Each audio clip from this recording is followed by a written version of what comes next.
त्यौहार हैं और ऐसे त्यौहार हैं जो कि साल में केवल एक ही बार आते हैं। सीता महारानी का आविर्भाव दिवस ये तो सबको पता ही है, साल में एक ही दिन आता है। जहानाबा माता का भी आविर्भाव दिवस है, ये भी साल में एक ही दिन आता है। और मधु पंडित का तिरुभाव दिवस है, उनका आविर्भाव दिवस वैष्णव कैलेंडर में नहीं है, तो साल में एक ही दिन आता है। तो तीन जो आचार्य हैं, महापुरुष या जो देवियां हैं, तो इनका जो कृपा का द्वार है ये आज खुला हुआ है। तो हम लोग कानों से इनकी कृपा प्राप्त करते हैं। तो आप लोग कान खोलें और आँखों को खोलें और मुंह बंद करें। कृपा प्राप्त करने के लिए कान खोलें, आँखें खोलें और मुंह बंद करें। मुंह तब खोलें जब मैं आपसे कुछ पूछूं कि क्या सुना, ठीक है। तो पहले हम मधु पंडित का जो तिरुभाव दिवस है उस पर चर्चा करेंगे। तो तिरुभाव हरि बोल, तो तिरुभाव भजन गाएंगे। आवाज़ ठीक है? अभी आवाज़ कम हो गई? ठीक है, आवाज़ है सही है, अच्छा ठीक है। तो जहाँ आचार्य ठाकुर है एक बार बोलेंगे आचार्य ठाकुर, दूसरी बार बोलेंगे मधु पंडित ठाकुर। जी अनिलो प्रेम धन करुणा प्रचुर,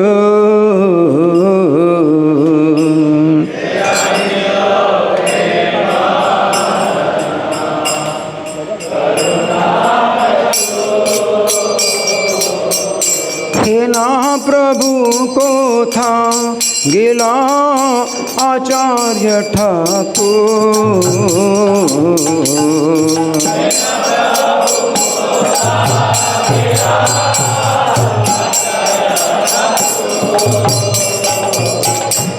ना प्रभु को था गिला मधु पंडित ठाकुर,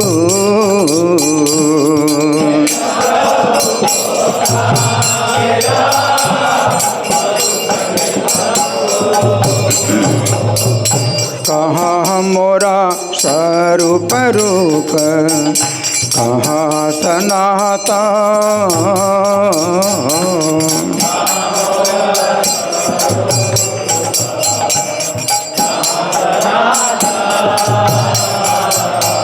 कहाँ दास रघु नाथ पतित पावन,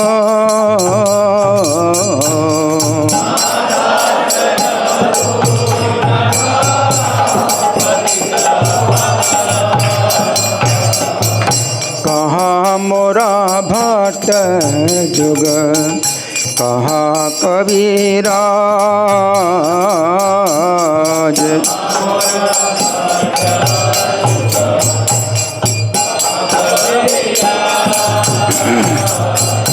एक काले को था गिला गोरा नटराज,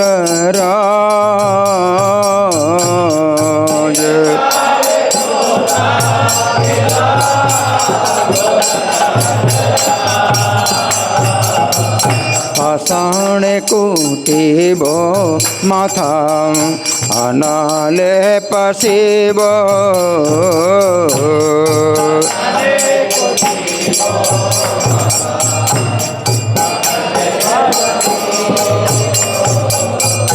गौरांग गुणेरा निधि कोथा गेले पाब,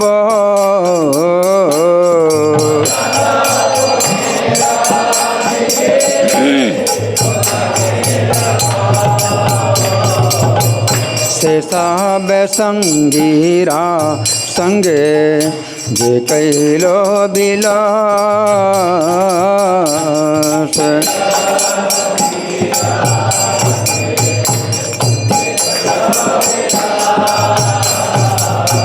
से संग न पाइया कांदे नरोत्तम दास,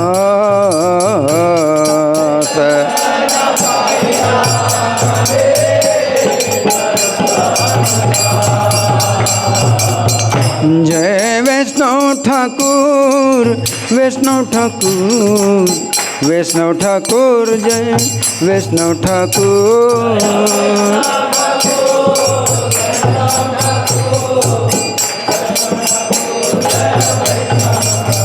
जय वैष्णव ठाकुर वैष्णव ठाकुर वैष्णव ठाकुर जय वैष्णव ठाकुर।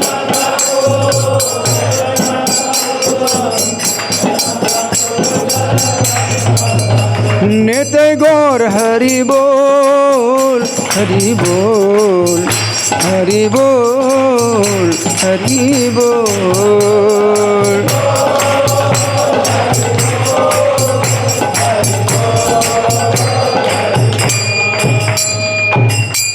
श्री मधु पंडित तिरुभाव तिथि महामहोत्सव की श्रील प्रभुपाद की।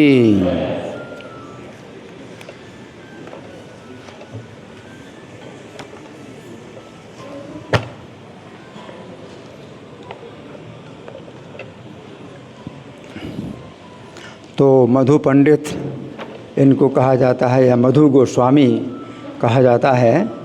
ये नवद्वीप के निवासी, कहाँ?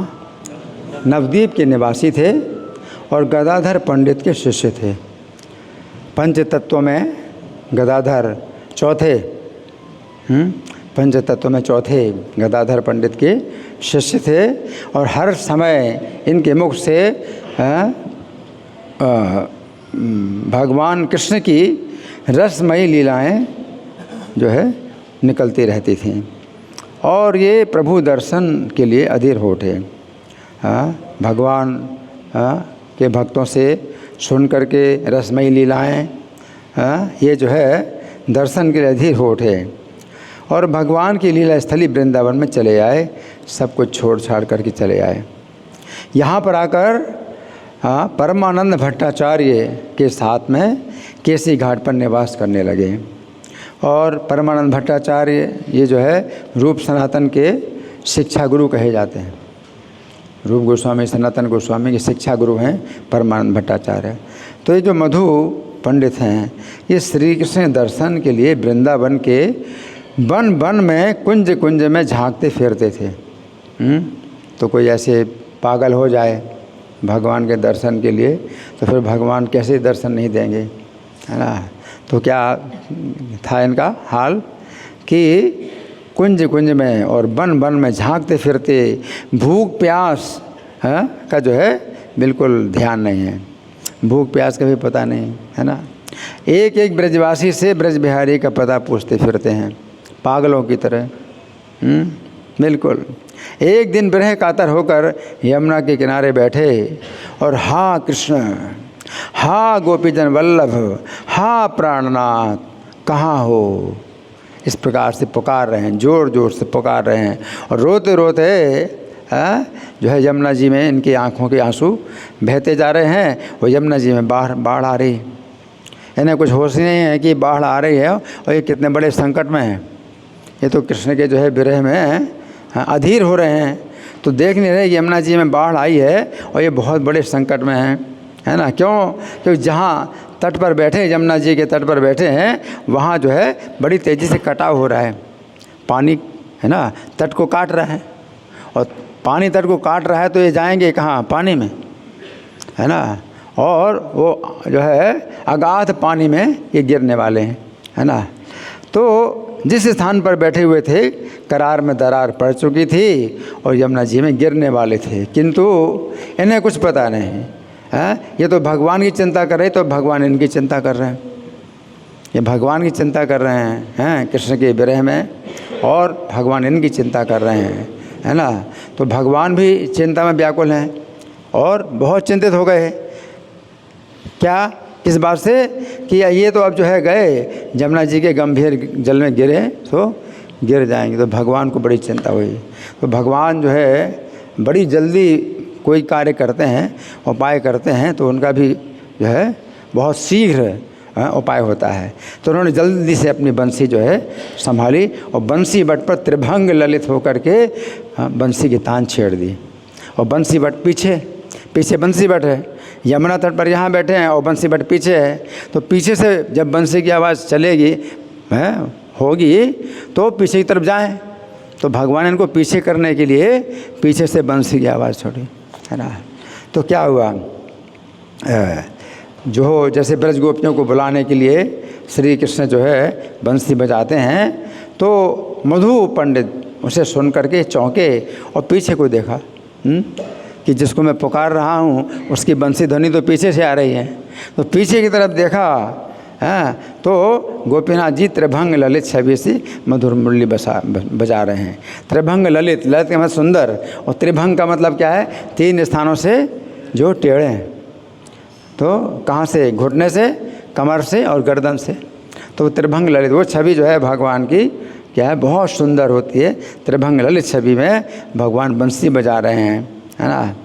तो व्याकुल होकर के भागे और तुरंत आलिंगन कर लिया, तुरंत आलिंगन कर लिया भगवान का। और तीव्र विरह तो बहुत दिनों का चल ही रहा था।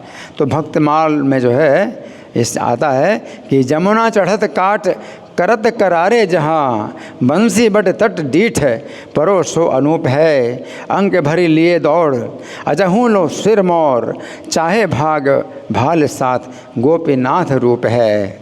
तो गोपीनाथ जी जो है, हाँ, इनको साक्षात गोपीनाथ के दर्शन हुए, मूर्ति नहीं, क्या साक्षात गोपीनाथ, साक्षात गोपीनाथ जो है इनको प्राप्त हो गए। तो भगवान क्या बोले, पहले वो भगवान से बोले इसी रूप में मेरे साथ हमेशा बने रहो, इसी रूप में। तो भगवान बोले तुम्हारे साथ तो हमेशा जब तक तुम रहोगे इसी रूप में रहूँगा, मूर्ति नहीं, साक्षात इस रूप में रहूँगा। किंतु कलयुग है, सबके पक्ष में संभव नहीं है, अतः सबके लिए मूर्ति रूप में दर्शन दूँगा। भगवान जो है गोपीनाथ इनसे कह रहे कि तुम्हारे लिए तो मैं साक्षात गोपीनाथ के रूप में हूँ जब तक तुम रहोगे, और जब तुम शरीर छोड़ दोगे तो फिर मैं कैसे रहूँगा, मूर्ति के रूप में रहूँगा, है ना। तो तिरुपति बालाजी भी ऐसे ही हैं, साक्षात भगवान है, मूर्ति के रूप में हैं। और पंढरपुर में हैं, क्या है, विट्ठल, वो भी जो है साक्षात भगवान है, मूर्ति के रूप में है। तो भगवान कहते कलयुग में संभव नहीं है कि मैं साक्षात दर्शन दूँ, तो मूर्ति के रूप में है। तो लेकिन ये मूर्ति जो है ये मनुष्यों के द्वारा बनाई नहीं है। विट्ठल भगवान की मूर्ति, गोपीनाथ जी की मूर्ति, तिरुपति बालाजी की मूर्ति, ये किसी मनुष्य के द्वारा बनाई गई नहीं है ना। ऐसे राधा रमण जी भी प्रकट हुए शालिग्राम शिला से, तो मनुष्य के द्वारा बनी नहीं है। और जो टोटा गोपीनाथ हैं, टोटा गोपीनाथ हैं, तो वो जो है जब बैठ गए हैं गदाधर पंडित के प्रेम के कारण बैठ गए, तो वो बैठे हुए हैं, वो भी मनुष्य के द्वारा बनाए हुए नहीं हैं। भगवान कृष्ण की कोई मूर्ति बैठी हुई नहीं बनाते, तो वो बैठे हैं। तो ऐसे भगवान के ये जो अर्चा विग्रह हैं, इनको देख करके जो ऐसे मूर्ति पूजा के जो विरोधी लोग होते हैं उनके मुंह बंद हो जाते हैं। उनके लिए बहुत बड़ी चुनौती है। तो भगवान जो है मूर्ति रूप में आविर्भूत हुए और मधु पंडित जो है इनका आलिंगन ले किए हुए अपने निवास स्थान पर आए। अपने को मतलब क्या है, गोद में ले करके सटा करके दोनों हाथों से आलिंगन करते हुए अपने स्थान पर आए और गोपीनाथ नाम से प्रतिष्ठा करके सेवा करने लगे। और राधा रानी का विग्रह भी इन्होंने गोपीनाथ जी के जो है बाईं तरफ विराजित कर दिया। अब आज जहानाबा देवी का भी आविर्भाव दिवस है, तो जहानाबा देवी से भी इनका बड़ा संबंध है। जो गोपीनाथ जी, जो ये मधु पंडित के गोपीनाथ जी हैं, तो जहानाबा माता ने अपनी एक मूर्ति निर्माण कराई। जब वो विराजमान थी, जब वो थी साक्षात इस पृथ्वी में, तो उन्होंने अपनी एक मूर्ति बनाई जहानाबा माता ने। और परमेश्वरी दास के हाथ 700 स्वर्ण मुद्रा के साथ में और रत्नों के आभूषणों के साथ में वृंदावन भेजी गोपीनाथ जी के लिए। जहानाबा माता ने अपनी मूर्ति बनवाई, है ना। और यहाँ आज्ञा ये थी कि इस मूर्ति को गोपीनाथ के बाईं तरफ स्थापित कर देना, गोपीनाथ के बाईं तरफ स्थापित कर देना। हाँ, अब नित्यानंद की जो है ये शक्ति हैं जहानाबा माता, इनकी आज्ञा का उल्लंघन कौन करे। तो पहले से राधा रानी विराजमान है और जहानाबा माता जो है कहती हैं कि मेरी मूर्ति गोपीनाथ जी के बाईं तरफ स्थापित कर देना। अब सेवक पुजारी जो है बड़े संकेत हो गए, बड़ी दुविधा में पड़ गए। तो गोपीनाथ जी ने सपना दिया, सब पुजारियों को सपना दिया कि ये जो मूर्ति खड़दर से आई है अनंग मंजरी है, ये अनंग मंजरी है, ये जहानाबा माता जो है तत्व से कौन है, अनंग मंजरी है, अनंग मंजरी है, इन्हें मेरे बाईं तरफ विराजमान करने में कोई दोष नहीं है। तो भगवान गोपीनाथ जी ने आज्ञा दे दी, हरी झंडी दे दी, है ना। तो कोई दोष नहीं है, आज्ञा को पाकर सेवकों ने बाईं तरफ जो है जो राधा रानी थी उनको हटा करके दाईं तरफ कर दिया और गोपीनाथ के दाएं विराजमान कर दिया। जहानाबा जी के द्वारा जो भेजी अनंग मंजरी थी बाईं तरफ स्थापित कर दिया। अब राधा रानी ने मान लीला शुरू कर दी। गोपीनाथ जी ने तो हरी झंडी दे दी, राधा रानी लाल झंडी दे रहे हैं, मान कर रही हैं मेरे स्थान पर दूसरे को क्यों। तो मान लीला आरम्भ अब श्रृंगार नहीं धारण कर रहे हैं, राधा रानी श्रृंगार धारण नहीं कर रहे हैं, मतलब सब गिर जाता है, टूट जाता है, राधा रानी मान कर रहे हैं। और भोग नहीं ग्रहण कर रही हैं, भोग भी फैला देती हैं, गिरा देती हैं। तो फिर सपने में सेवकों ने जो है राधा रानी के मान का अनुभव किया कि प्रणय कोप में है, राधा रानी बहुत प्रणय कोप में है, और सब भयभीत हो गए। तब जो जयपुर के राजा थे मान सिंह, वे बहुत बड़े भक्त थे, उनको जो है बुलाया गया। वो बहुत बड़े भक्त थे राजा मान सिंह, उनको बुलाया।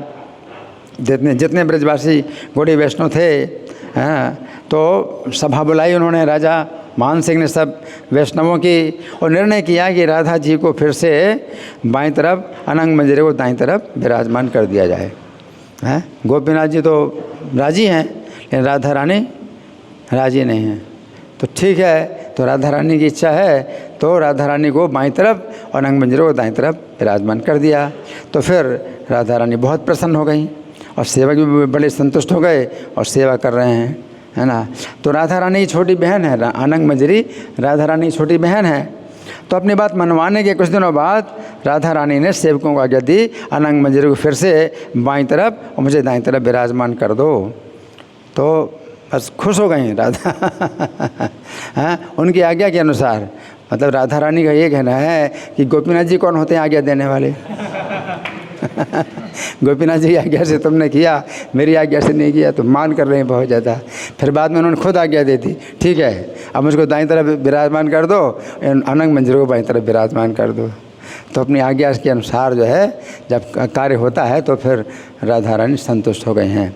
तो इस तरह से ये गोपीनाथ जी हैं, इनका प्रणाम मंत्र हम लोग गाया करते हैं हमेशा पुष्पांजलि के समय।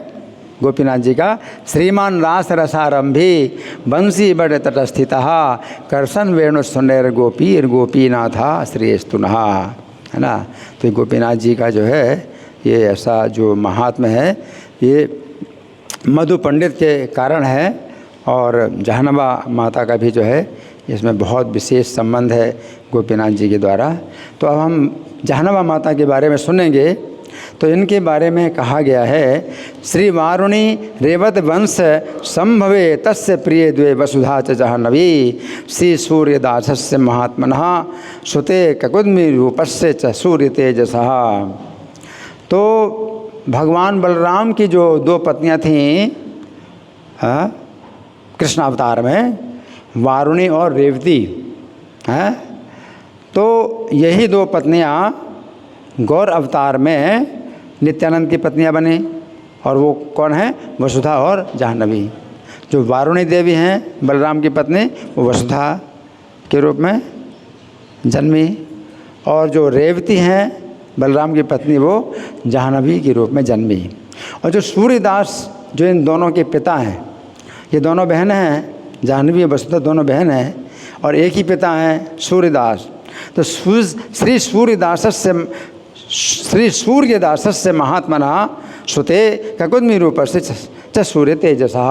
तो सूर्यदास जो है, जो इनके पिता हैं जाह्नवी और वसुधा के, तो वे जो है सूर्य के समान तेजस्वी हैं।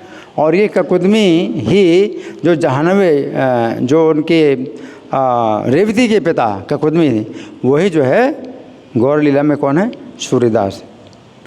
तो पिता पुत्री दोनों हाँ जो कृष्ण लीला में थे, ककुदमी और उनकी पुत्री रेवती। हाँ, ककुदमी बलराम जी के ससुर और रेवती बलराम जी की पत्नी।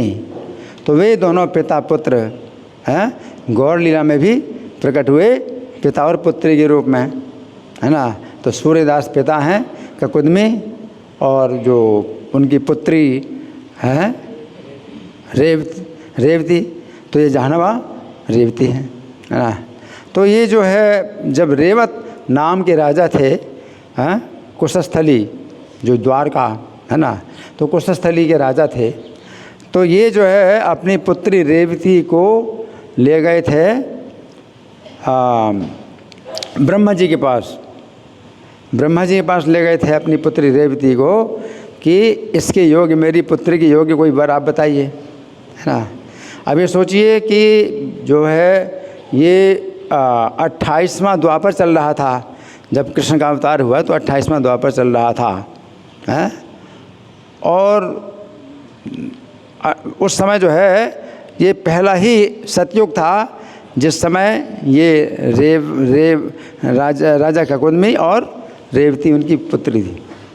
पहला सतयुग चल रहा था, है ना, क्योंकि ब्रह्मा जी के जो पुत्र हुए हैं तो वो जो है मरीचि हुए, और मरीचि के पुत्र हुए कश्यप हैं, और कश्यप के जो पुत्र हुए वो कैसे आएगा, सरयाति हैं, सरयाति मनु। हाँ, कश्यप के पुत्र हुए सूर्य, और सूर्य के पुत्र हुए वैवस्वत मनु।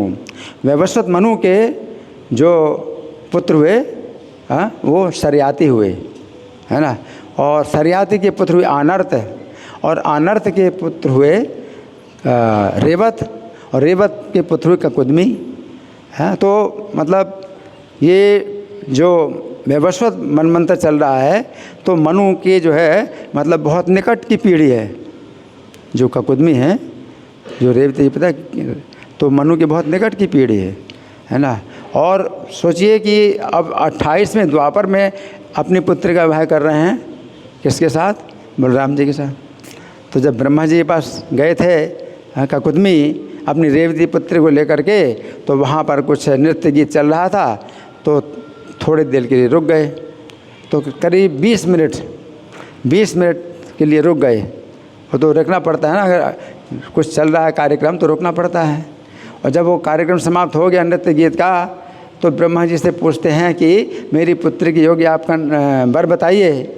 तो ब्रह्मा जी हंसने लगे, बोले जिन वरों को आपने सोचा था उनके तो अब जो है नाम का और गोत्र का और वंश का भी पता नहीं है। 27 चतुर्युगी बीत चुकी है, 27 हैं, ये 12 करोड़ साल बीत चुके 20 मिनट में। ब्रह्मा जी के 1 सेकंड में 1 लाख साल बीतते हैं यहाँ पृथ्वी के, तो 20 मिनट में 12 करोड़ साल बीत चुके हैं। अब आप जल्दी जाओ, देर ना करो, अब जल्दी जाओ, बलराम जी हैं, अपनी पुत्री का है बलराम जी के साथ कर दो, है ना। तो वो जो है मतलब सोचिए कि 28वें द्वापर में जो पहले सतयुग के 12 करोड़ साल पहले जो पिता और पुत्री थे वो आए, और बलराम जी के साथ में जो है उन्होंने संबंध बनाया, बलराम जी के ससुर बने और पुत्री बलराम जी की पत्नी बनी, है ना। तो ये जो है तो विवाह के अवसर सूर्यदास की दोनों पुत्रियां हैं। विवाह के अवसर पर वसुधा ने नित्यानंद प्रभु से सप्रेम सेवा की, तो नित्यानंद जो है स्वीकार कर लेते हैं। सूर्यदास ने उनसे निवेदन किया, प्रभु ये वसुधा भी आप में अनुरक्त है, तो एक के साथ दूसरी बहन को भी ब्याह लिया। दोनों इनकी पत्नियां माता जाह्नवा जो है और वसुधा, माता जाह्नवा और वसुधा दोनों नित्यानंद प्रभु की पत्नियां बनी। तो एक बार ये वृंदावन के लिए पधारी, कौन? माता जाह्नवा, है ना। तो ये माता जाह्नवा जो है जब नित्यानंद प्रभु भी अपने धाम चले गए लीलाएं समाप्त करके, तो माता जाह्नवा ही जो है वैष्णवों की क्या आचार्य बनी, आचार्य माता, है है ना। तो कभी कभी आवश्यकता पड़े तो माता जी भी आचार्य बनती हैं। तो जहनवा माता जो है वैष्णवों की आचार्य बनी। तो वृंदावन के लिए आए तो रास्ते में बृहद ग्राम में पहुँची, तो कुछ दिन रहने की इच्छा की इन्होंने। तो बृहद ग्राम के लोग बड़े पाखंडी, दुराचारी और हिंसक थे, वैष्णवों के तो बड़े शत्रु थे। और संध्या के समय जब सब वैष्णव जो है माता जाह्नवी की वंदना कर रहे थे, है ना, तो पाखंडी लोग जो है मजाक उड़ाने लगे, ये सब मूर्ख हैं, एक नारी को प्रणाम करते हैं, हमारी चंडी देवी को तो ये प्रणाम करते नहीं, और एक नारी को प्रणाम करते हैं। तो हमारी चंडी देवी का बहुत बड़ा अपराध कर रहे हैं ये लोग, है ना। और चंडी देवी के मंदिर में पहुँचे और प्रार्थना करने लगे, हे देवी, आज हम इन सब वैष्णवों का संहार करेंगे। यदि हमने आपकी तुम्हारी मन वाणी कर्म से सेवा की है तो हमारी रक्षा करो। हम क्या करेंगे, इन सब वैष्णवों का विनाश करेंगे, क्योंकि ये आपके अपराधी हैं, वो बोले। और सोते गहरी नींद आ गई और चंडी देवी बहुत क्रोधित होकर के प्रचंड तलवार लेकर के अपने हाथ में तलवार लेकर के निकल पड़ी और सब गर्ज कर करके सपने में वो बोलने लगी। सपने में बोलने लगी, अरे पाखंडियों, आज मैं तुम सबका संहार करूँगी। तुमने परम आराध्या मेरी स्वामिनी का अपराध किया है। हरि बोल। जाह्नवा माता जो है उनका तत्व क्या है वो तो चंडी देवी जानती है। हमारी परम स्वामिनी, हमारी परम आराध्या का अपराध किया है। वैष्णवों का अपमान तुम अहंकार में करते हो। तुम नहीं जानते कि ये विप्र पत्नी नहीं है, नित्यानंद बलराम की आदि शक्ति ईश्वरी हैं, जाह्नवा हैं, मेरी पूज्या हैं। इनका तो नाम लेने से भव रोग दूर होता है। हरि बोल। तुम सब उनकी शरण ग्रहण करो और भक्ति वितरण के लिए इनका जो है प्राकट्य हुआ है, नहीं तो तुम्हारे सब मस्तक अभी काट दूंगी। है क्या करूँगी, सब कट। तलवार लेकर के सपने में आई। ये सपना नहीं समझना, सपने में बोली सपना नहीं समझना, मैं तलवार लेकर के आई हूँ, अभी काट दूंगी सिर तुम्हारे, है ना। तो ऐसे दुष्टों को जो है इसी प्रकार से सुधारा जाता है। कहते हैं लातों के भूत बातों से नहीं मानते, है ना, इसी प्रकार सुधारा जाता है। चौंक उठे सब पाखंडी, धिक्कार करने लगे अपने को, और सवेरे होते ईश्वरी के चरणों में शरण ली। सब वैष्णवों के चरणों में अपने अपराधों की क्षमा याचना करने लगे। ये कौन सा स्थान था, बृहद ग्राम, वृंदावन के रास्ते में पड़ा था। तो माँ जाह्नवा तो करुणा की मूर्ति हैं, वैष्णव जीवों के प्रति है दयालु होते हैं। तो माता जाह्नवी ने सबको अभयदान दिया और भक्ति संचार कर सबका उद्धार किया। इस तरह से जो है बड़े जो पाखंडी हैं, जो देवी के भक्त थे, वे क्या बन गए, वैष्णव बन गए। हरि बोल। तो इस तरह से 4 दिनों तक बृहद ग्राम में रहीं माता जाह्नवी, और आसपास के सब गांवों में जो है कृष्ण नाम का जो प्रेम है वो जो है सराबोर कर दिया। फिर निर्जन जंगल में रहने वाले 2 डाकुओं ने सुना, वहाँ पर एक निर्जन जंगल था, 2 डाकुओं ने सुना कि करुणा मूर्ति माता जाह्नवा ने सबका उद्धार कर दिया है। तो इनकी शरण ग्रहण की उन 2 डाकुओं ने, और कातर दीन होकर अपने उद्धार की प्रार्थना की। तो माता जाह्नवा ने इनको भी प्रेम भक्ति का दान प्रदान कर दिया। हरि बोल। इस प्रकार वृंदावन को जाते समय रास्ते में ईश्वरी जाह्नवा ने एक महान डाकू कुतुबुद्दीन का भी उद्धार किया। बहुत बड़ा डाकू था, अनेक मुसलमानों को लेकर वो इन्हें लूटने के लिए आया था। मुसलमानों की सेना लेकर के इनको लूटने के लिए आया था, क्योंकि माता जाह्नवी के साथ बहुत वैष्णव थे, तो उनके पास भी और धन और वस्त्र सब था। तो लूटने के लिए बहुत से यवनों को लेकर के आया, परंतु सारी रात वो जो है डाकू अपने साथियों से इधर उधर भटकता रहा और माता जाह्नवा तक पहुंच ही नहीं पाया पूरी रात। और सवेरा हो गया, सब के सब व्याकुल हो गए, भयभीत हो गए। अंत में ईश्वरी जाह्नवा माता की शरण में आकर के डाकू अपना जो है दुख बताने लगा। हे ईश्वरी, मैं आपकी शरण में हूँ, आप मेरी रक्षा कीजिए। मैं सारी रात आपके चारों तरफ भ्रमण करता रहा और जिधर जाता था बड़े बड़े सांप मुझे दिखाई पड़ते थे। वो डाकू ने अपना अनुभव बताया कि मैं आपको लूटने के लिए आ रहा था, तो मैं आपके पास तो आ ही नहीं पाया, और जहाँ जहाँ आपके निकट के रास्तों में चल रहा था तो क्या दिखाई पड़ते थे? बड़े बड़े सांप दिखाई पड़ते थे, और काटने के लिए आ रहे हैं, मुझे काटने के लिए आ रहे हैं सांप। हम लोगों के प्राण नहीं निकले, परंतु भय के मारे हम व्याकुल हो गए। फिर आकाश से ये शब्द हमारे कानों में आए, आकाशवाणी हुई, आकाशवाणी हुई है कि तुम ईश्वरी जहन्नम माता के चरणों में जाकर निर्भयता प्राप्त करो, और कोई उपाय प्राण रक्षा का तुम्हारा नहीं है। कहाँ से आवाज़ आई?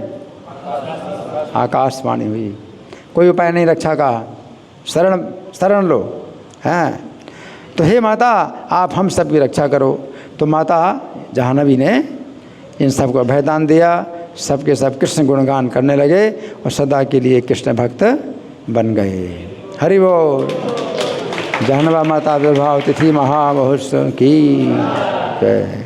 तो हमने जो है ये दो जो आचार्य हैं उनके बारे में सुना। अब कितना समय हमारे पास में, हम जो है सीता महारानी का तो चरित्र जो है दिन रात सुन सकते हैं, तो कितना समय हमारे पास। तो आप लोग जो है सुने कुछ हिस्सा जो उनके संबंध में है वो हम सुनेंगे अध्यात्म रामायण से। तो सूत जी इस कथा को सुना रहे हैं, और ये घटना उस समय की है जब श्री राम लक्ष्मण को विश्वामित्र दशरथ जी के पास लेने आए थे।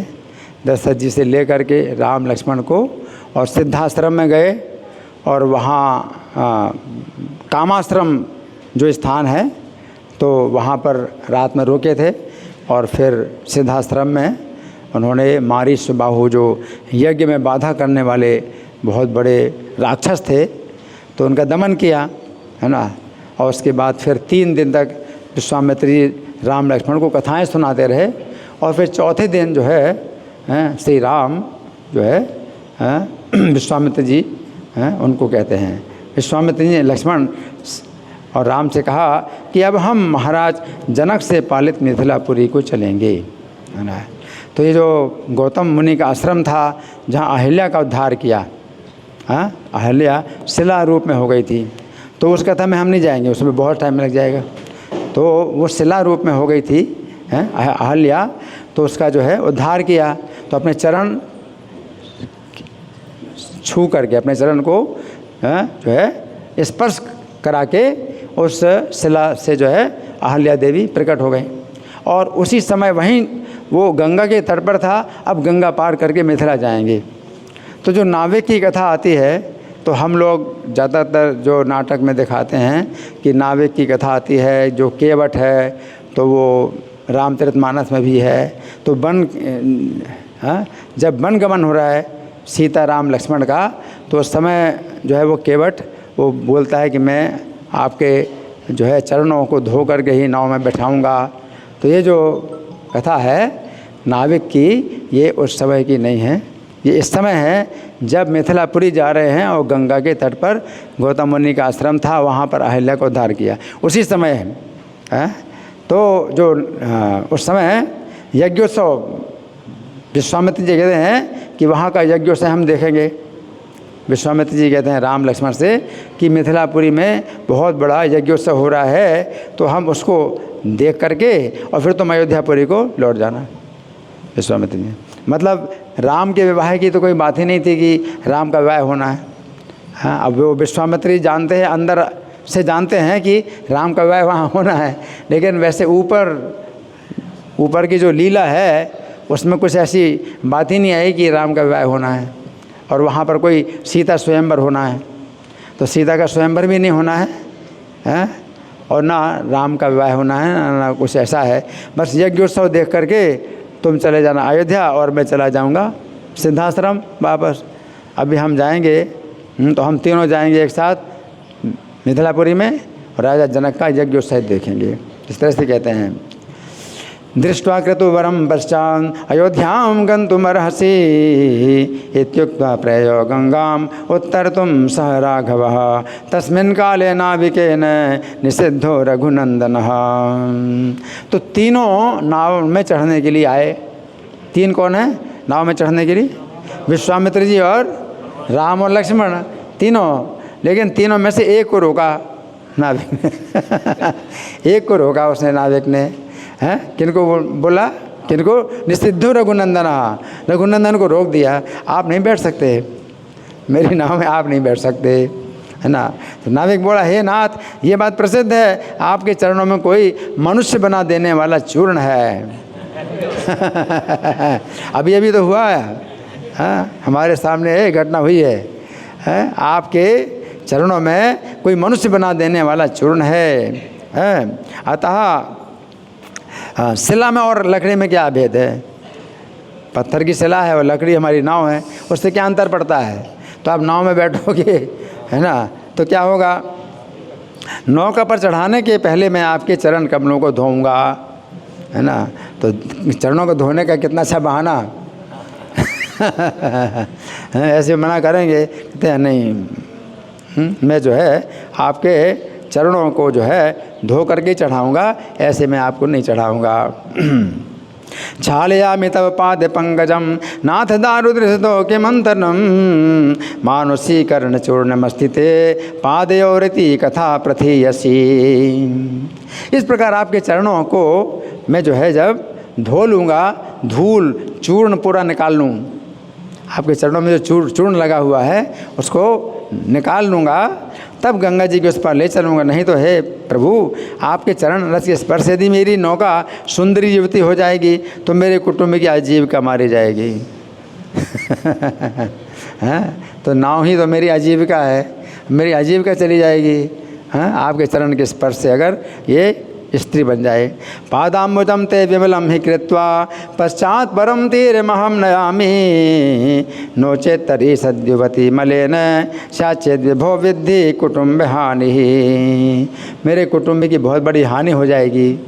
ऐसा कहकर केवट ने उनके चरण धोए, फिर गंगा जी के पार ले गया। वहाँ से राम लक्ष्मण के सहित विश्वामित्र जी मिथिलापुरी को चले। इत्युक्त्वा आच्छादितो पादो परम तीरम ततो गता कौशिको रघुनाथेन सहितो मिथिलाम यजो। अब प्रातःकाल हो गया, प्रातःकाल होते ही विदेहनगर में पहुँच करके ऋषियों के स्थान में ठहर गए और विश्वामित्र जी के आगमन की सूचना पाकर जनक जी बहुत प्रसन्नतापूर्वक पूजन सामग्री लिए अपने पुरोहित के साथ वहां आए और साष्टांग दंडवत प्रणाम करके उन्होंने मुनिवर कौशिक की पूजा की, है ना, विश्वामित्र जी की पूजा की। तो राम लक्ष्मण को कोई नहीं जानता, राम लक्ष्मण तो जो है उनका कोई परिचय ही नहीं है मिथिला में। विश्वामित्र जी का कितना सम्मान है। तो जनक जो है विश्वामित्र जी का दर्शन करने के लिए आए। विदेहस्य पुरम प्रातर ऋषिवाटम समाविशन प्राप्तम कौशिकमाकर्ण जनकोति मदान्वितः पूजा द्रव्याणि संग्रह सोपाध्याय समायो दंडवत प्रणिपत्याथ पूज्यमास कौशिकम।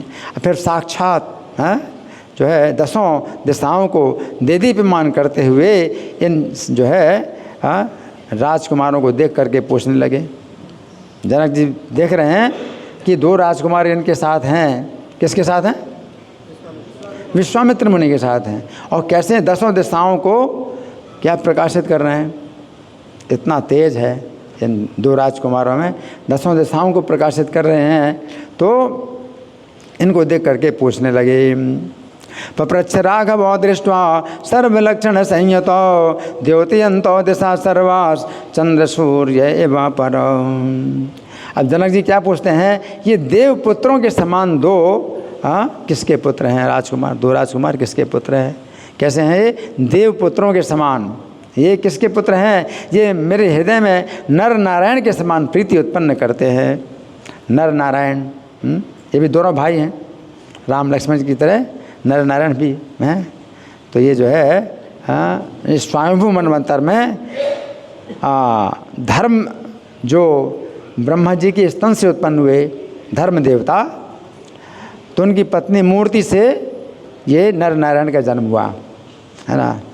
तो नर नारायण के समान नर नारायण भी ऐसे ही हैं, है ना, कि प्रकाश मतलब तेज निकलता है उनके शरीर से, अंधकार दूर होता है। तो ऐसे ही राम लक्ष्मण के शरीर से इतना तेज निकल रहा है, अंधकार दूर होता है। तो क्या बोले कि ये किसके जो है पुत्र हैं ये दोनों बालक, मेरे हृदय में नर नारायण के समान प्रीति उत्पन्न करते हैं। कश्यतो नर शार्दूलो पुत्रो देव सुतोपमो मना प्रीति करो मेद्य नर नारायण विभय। तब मुनिवर विश्वामित्र जी ने महाराज जनक को प्रसन्नतापूर्वक कहा, ये दोनों भाई राम और लक्ष्मण कौशल नरेश दशरथ जी के पुत्र हैं। प्रत्युवाच मुनि प्रीतो हर्षयन् जनकं तदा पुत्रो दशरथस्य तो भ्रातरो राम लक्ष्मण। इन्हें मैं यज्ञ की रक्षा के लिए अयोध्या से लाया था। कहाँ पर यज्ञ हो रहा था इनका? सिद्धाश्रम में। तो वहाँ पर मैं लाया था यज्ञ की रक्षा के लिए। तो मैंने अपने यज्ञ की रक्षा के लिए अयोध्या से लाया था और मार्ग में आते समय मेरी प्रेरणा से इन अति पराक्रमी श्री राम ने एक ही बाण से विश्वघातिनी ताटका को मार डाला। फिर मेरे आश्रम में पहुंचकर मेरा यज्ञ विध्वंस करने वाले सुबाहु आदि राक्षसों को मार डाला और मारीच को समुद्र में फेंक दिया। ऐसा फेंका कि वो जो है भूल नहीं सका जीवन भर कि कितना पराक्रम है श्री राम ने। 100 योजन दूर, 1200 किलोमीटर दूर, और चोट बिल्कुल नहीं लगी, घाव बिल्कुल नहीं हुआ है। इतनी दूर फेंका, बिना परिश्रम के श्री राम ने फेंका है। जीवन भर भूला नहीं वो जो है उनका पराक्रम। तो विश्वामित्र जी बता रहे हैं किसको? जनक जी को बता रहे हैं कि मारीच को समुद्र में फेंक दिया। इसके बाद गंगा तट पर महर्षि गौतम के पवित्र आश्रम में आए और शिला रूप में गौतम पत्नी को देखकर अपने चरण कमल के स्पर्श से उसे जो है देवी बना दिया। हरि बोल। शरेण केन हतमान नोदितो मेति विक्रमः ततो ममाश्रमं गत्वा मम यज्ञ विहिंसकान् सुबाहु प्रमुखान् हत्वा मारीचं सागरे क्षिपन् ततो गंगा तटे पुण्ये गौतमस्याश्रमं शुभं गत्वा तत्र शिलारूपा गौतमस्य वधू स्थिता पादे पंकज संस्पर्शात् कृता मानुषरूपिणी। अहल्या को देखकर श्री राम ने उसे नमस्कार किया। देखो शिष्टाचार है, अपने चरण के स्पर्श से शिला से जो है वो अहल्या माता बन गई, गौतम की पत्नी बन गई। लेकिन गौतम ऋषि जो है इतने बड़े जो है ऋषि हैं, ब्रह्मा जी के पुत्र हैं, तो श्री राम जो है उनको नमस्कार करते हैं, अहल्या को नमस्कार करते हैं। राम जी ने नमस्कार किया और फिर भली प्रकार पूजा भी ग्रहण की। अहल्या देवी ने श्री राम की पूजा भी की, तो पूजा भी ग्रहण की। इसके बाद अब तुम्हारे यहाँ शंकर का धनुष देखने के लिए आए हैं। क्या करने के लिए आए? धनुष देखने के लिए आए हैं और कुछ नहीं करेंगे, देख करके चले जाएंगे। कोई कार्यक्रम नहीं विवाह का। विश्वामित्र जी कहते हैं कि देखने के लिए आए हैं तो देख करके चले जाएंगे। शंकर जी का धनुष देखने के लिए आए हैं। दृष्ट्वाहल्याम नमस्कृत्य तया सम्यक् प्रपूजितः इदानीं द्रष्टुकामस्ते गृहे माहेश्वरम धनु। हमने सुना है उस धनुष की तुम्हारे यहाँ बड़ी पूजा होती है। कौन कह रहे हैं? विश्वामित्र जी कह रहे हैं। किससे कह रहे हैं? जनक जी। हमने सुना है कि इस धनुष की तुम्हारे यहाँ बड़ी पूजा होती है और सब राजा लोग इसे देख गए हैं, सब राजा लोग देख गए हैं। यानी पहले जो स्वयंवर होना था वो हो चुका, सब राजा लोग देख गए हैं। अतः हे राजन, आप महादेव जी का वो धनुष, उत्तम धनुष इन्हें दिखा दीजिए, क्योंकि उसे देखकर शीघ्र ही अपने माता पिता से मिलने के लिए अयोध्या जाना चाहते हैं। इनको बहुत देर हो रही है, विलम्ब हो रहा है इनको, अयोध्या जाना है। और सब मोबाइल फ़ोन तो था ही नहीं है कि दशरथ जी को समाचार मिलता है कि कहाँ पर हैं और कुशल मंगल है कि नहीं है, कहाँ पर क्या कर रहे हैं। आप मोबाइल से तो कितनी सुविधा हुई कि आप जो है मतलब जान लेते हैं कौन कहाँ पर है ना। तो कुछ नहीं, व्यवस्था नहीं है। तो विश्वामित्र जी कहते हैं कि इनको भी चिंता है और दशरथ जी को बहुत चिंता है, इनके माता पिता को बहुत चिंता है। तो आपका जो धनुष है वो देख करके जल्दी से क्या करेंगे? चले जाएंगे। शीघ्र ही अपने माता पिता से मिलने के लिए अयोध्या जाना चाहते हैं। पूजितं राजभिः सर्वैर् दृष्टमित्यनुशुश्रुवे अतो दर्शय राजेन्द्र शैवं चापि मनुत्तमं दृष्ट्वा अयोध्यां जिगिमिषुः पितरं द्रष्टुमिच्छति। तो मुनिवर विश्वामित्र के ऐसा कहने पर धर्म के राजा जनक ने राम लक्ष्मण को पूजनीय समझ करके उनकी विधिवत पूजा की। अब देखो, जानते हैं कि लीला में ये मनुष्य लीला कर रहे हैं, लेकिन ये मनुष्य नहीं है, ये कौन है? साक्षात, है ना, विष्णु तत्व हैं, साक्षात विष्णु तत्व हैं, है ना। तो पूजनीय समझ करके पूजा की। किसने? जनक जी ने। हाँ, इत्युक्तो मुनिना राजा पूजार्हा विधि पूजया पूजयामास धर्मज्ञो विधि दृष्टेन कर्मणा। फिर अपने बुद्धिमान मंत्री को यह कहकर भेजा कि शीघ्र ही विश्वेश्वर का धनुष ला करके श्री राम को दिखा दो। क्या करना है? केवल दिखाना है। मंत्री को कहा कि ला करके दिखा दो। शीघ्रमाणाय विश्वेशय चापम रामाय दर्शय।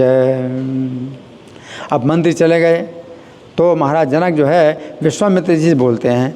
अब विश्वामित्र जी बोला अलग से, कोई वो नहीं है कि माइक पर जो है सूचना दे रहे हैं, ऐसा नहीं है। व्यक्तिगत रूप से बोला जनक जी ने। किससे? विश्वामित्र जी।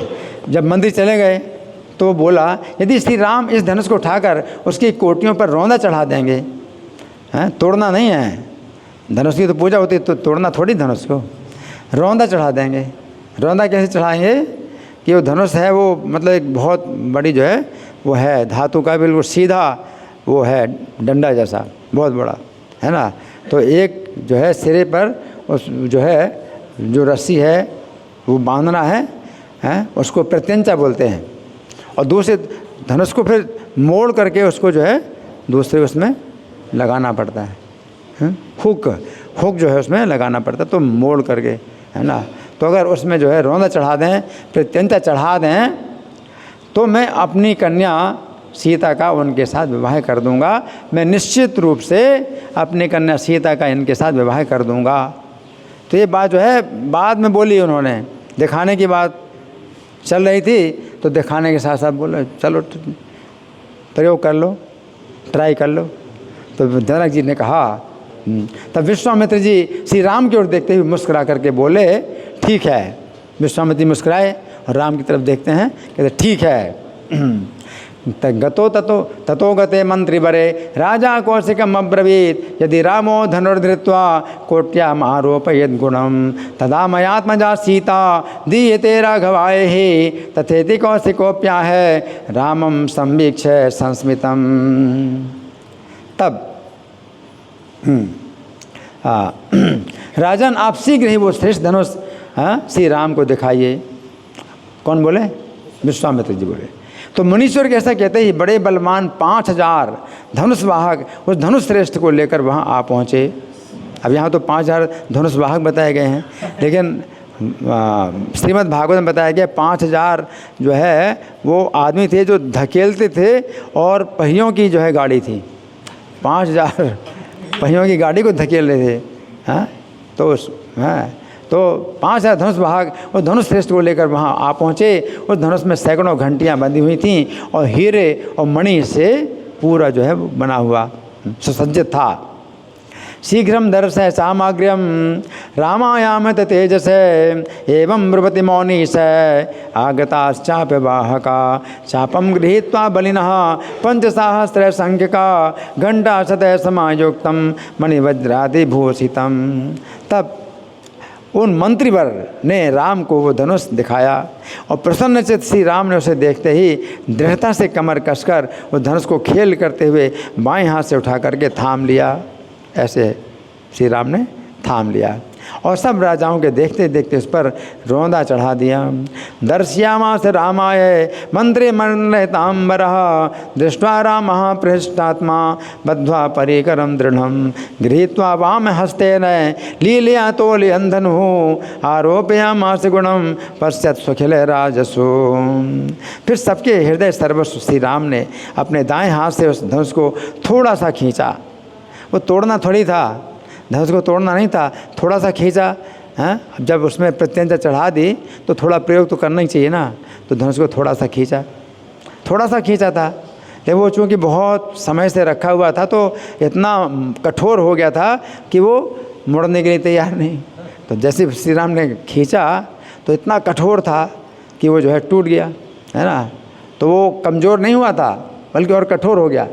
और जब टूट गया तो फिर कितनी आवाज़ हुई उसकी, कितनी भयानक आवाज़ हुई, सुने। तो क्या हुआ कि थोड़ा सा खींचा तो 10 दिशाओं को गुंजायमान करते हुए वो जो है टूट गया। गृहीत्वा वाम हस्ते न लीलिया तोले अंधनो आरोपयामास गुणम पश्यत सुखिल राजसु ईषदाकर्षयामास पाणिना दक्षिणेन सह बभंजाखिल हृत्सारो दिशा शब्देन पूरयन। दिशा विदिशा स्वर्गलोक मर्त्यलोक रसातल आदि समस्त पातालों में वो ध्वनि गूंजी। स्वर्गलोक से देवताओं के देखते देखते एक बहुत बड़ा आश्चर्य हो गया। देवता लोग देखते हैं स्वर्ग से और बहुत बड़ा आश्चर्य हुआ। दिशश्चाविदिशश्चैव स्वर्गम मर्त्यम रसातलम तदद्भुतम अभूत तत्र देवानां दिवि पश्यताम। देवताओं ने पुष्प वर्षा करके भगवान को ढक दिया। ये फूल जो है ये आकाश से बरसे हैं, आकाश में तो फूल नहीं होते। देवता लोग जो फूल लाते हैं स्वर्ग के नंदनवन से जो है फूल, वो उन्होंने वर्षा की आकाश से, और श्री राम ढक गए। इतने फूल श्री राम के ऊपर बरसाए कि श्री राम क्या हो गए, फूलों से ढक गए।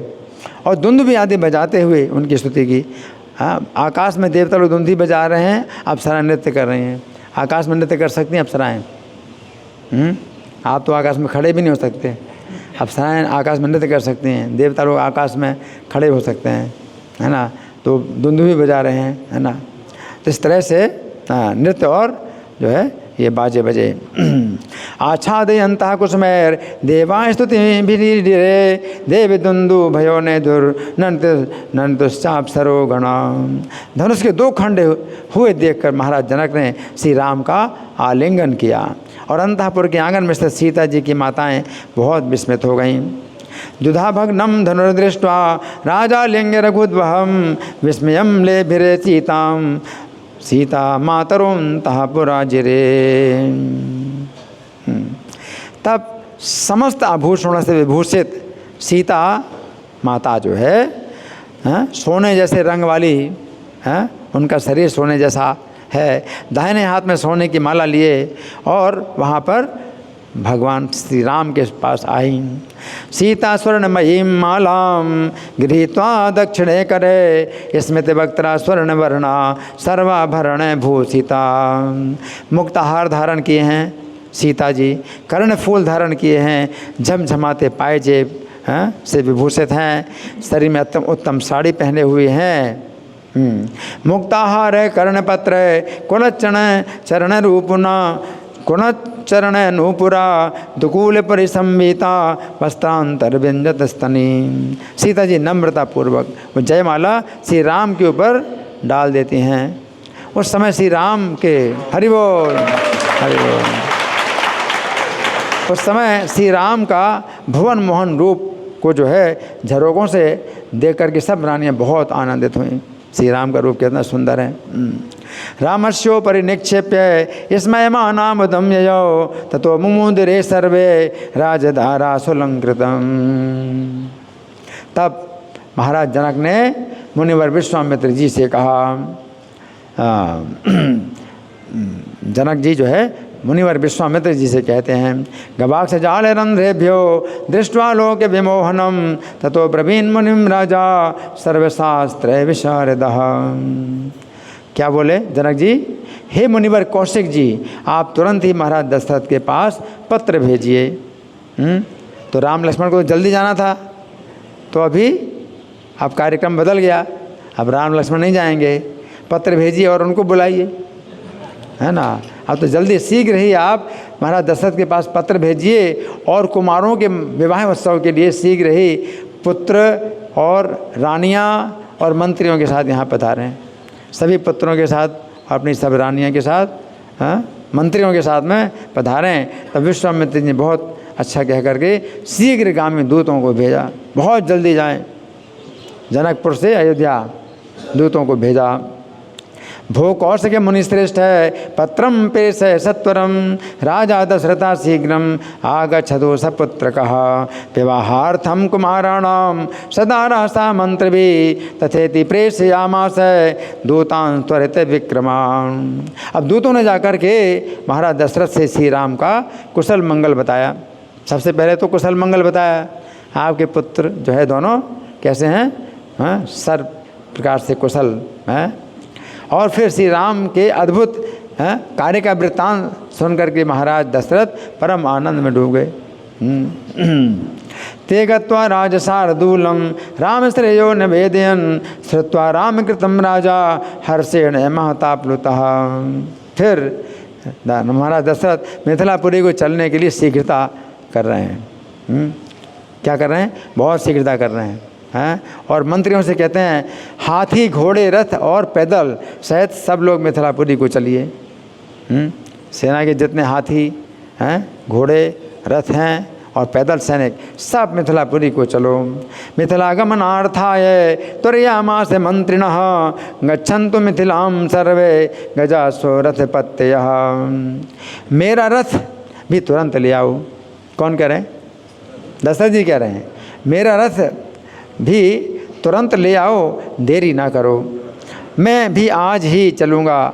अग्नियों के साथ और अरुंधति के सहित मेरे गुरु वशिष्ठ जी राम की माताओं को लेकर सबसे आगे चलें। हैं, जो वशिष्ठ जी हैं अग्नियों के साथ चलेंगे। अग्नियों की रक्षा की जाती है। हैं, जो यज्ञ की अग्नियाँ होती हैं उनकी भी रक्षा करनी होती है, तो बीच बीच में उनमें डालना पड़ता है ईंधन, अग्नि की रक्षा करनी पड़ती है ना। तो अग्नियों के साथ में और राम की माताओं के साथ में भगवान वशिष्ठ जी जो है सबसे आगे चलेंगे। इस प्रकार सबका कूच करा करके एक विशाल रथ पर आरूढ़ हो महाराज दशरथ बड़े दल बल के साथ शीघ्रतापूर्वक मिथिलापुरी को चले। दशरथ जी को आए हुए सुनकर महाराज जनक हर्षपूर्वक पुरोहित सतानंद जी को लेकर उन्हें लेने के लिए आए।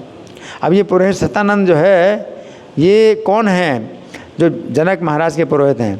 ये सतानंद जो है ये उन्हीं अहिल्या के ही पुत्र हैं जिनकी माता को जो है श्री राम ने शिला से क्या बनाया?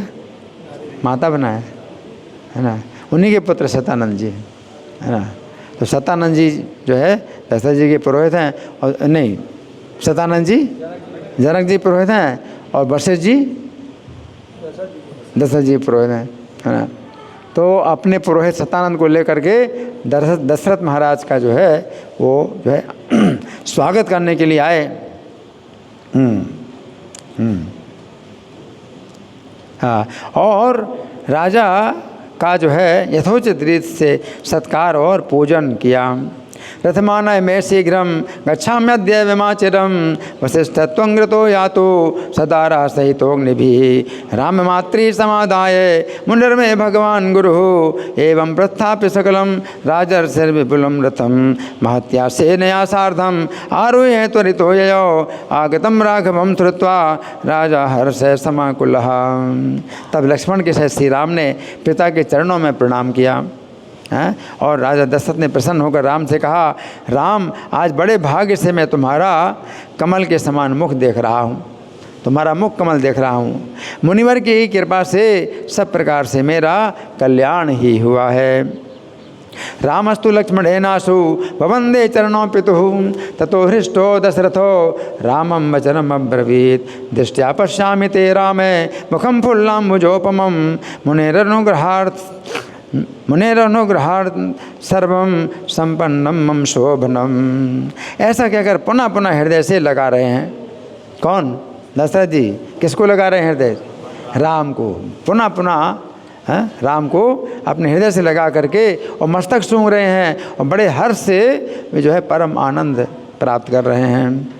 इत्युग्धाघ्राय मूर्धानम आलिंगे च पुनः पुनः हर्षेण महता विष्टो ब्रह्मानंदम गतो यथा। तब महाराज जनक ने उन्हें रानियों और राजकुमारों के सहित समस्त भोग सामग्रियों से पूर्ण एक परम सुंदर महल में सुखपूर्वक ठहराया। एक बड़ा महल दिया जिसमें दशरथ जी जो है अपने सब पुत्रों के साथ, सब रानियों के साथ वहाँ पर निवास करेंगे। ततो जनक राजेन मंदिरे सन्निवेशितः शोभने सर्वभोगाढ्ये सदा रहा सुता सुखी। फिर शुभ दिन में शुभ मुहूर्त और लगने के समय जनक जी ने भाइयों सहित श्री राम को बुलाया। तथा शुभ दिने लग्ने सुमुहूर्ते रघुत्तमम आनयामास धर्मज्ञो रामम संभ्रातृकम तदा। तो सर्व शोभा संपन्न विस्तीर्ण मंडप है, विस्तीर्ण मंडप जिसमें रत्नों से जटित खंभे हैं और सुंदर वितान है, मनोहर तोरण है और मोतियों के फूल और फल लगे हैं।